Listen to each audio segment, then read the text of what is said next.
আমরা দেখলাম একদিকে কাটোয়ায় সেখানে বিজেপি অভিনব চুরি বলে অভিযোগে সরব হচ্ছে, অন্যদিকে আবার প্রাক্তন বিজেপি কাউন্সিলর তিনি কাঠগড়ায় কোথায় না আবাসে তছরূপের অভিযোগ। বসিরহাটে আবাসে ফের বেনিয়ম, আর যার জেরে এবার কাঠগড়ায় প্রাক্তন বিজেপি কাউন্সিলর। প্রতিনিধি অনুপম এই মুহূর্তে আমাদের সঙ্গে রয়েছেন। অনুপম, আবাস নিয়ে বিভিন্ন অভিযোগ সামনে আসছে, একাধিক অভিযোগ সামনে আসছে, আর এবার বসিরহাটে সেখানে প্রাক্তন বিজেপি কাউন্সিলর, তার নাম জড়ালো কিভাবে?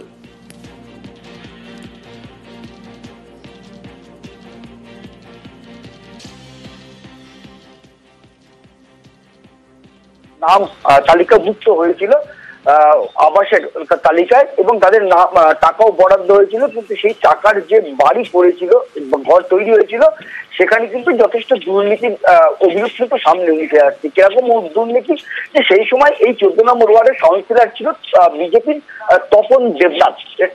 উপভোক্তাদের যেটা অভিযোগ যে যাদের এই তালিকায় নাম এসেছিল এবং যাদের টাকা বরাদ্দ হয়েছিল তাদের কাছ থেকে ব্যাংকের বই এই তপন দেবনাথ নিয়েছিল, এবং যখন তাদের অ্যাকাউন্টে টাকা ঢোকে তখন তাদের কারোর কাছ থেকে সই করে নিয়েছে, আবার কারোকে গাড়ি নিয়ে গিয়েছে ব্যাংকে নিয়ে গিয়ে যেই সে টাকা তুলেছে তার কাছ থেকে টাকা তুলে নিয়েছে।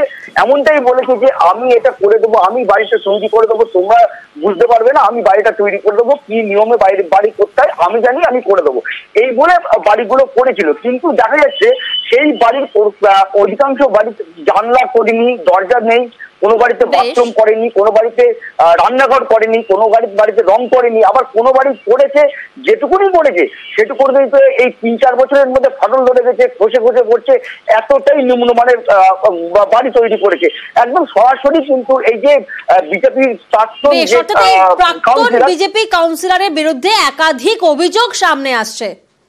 আমি আজকে পৌর প্রতিনিধি, আমি কোনো দলকে আক্রমণ করে কিছু বলবো না, কারণ সবাই আমার কাছে সমান। তবুও বলবো যে দেখুন, আবাস যোজনা নিয়ে তৃণমূল কংগ্রেসের নামে অনেক কথা হচ্ছে, কিন্তু আপনি নিজেই দেখুন একটা এর আগে বিজেপি যিনি কাউন্সিলর ছিলেন,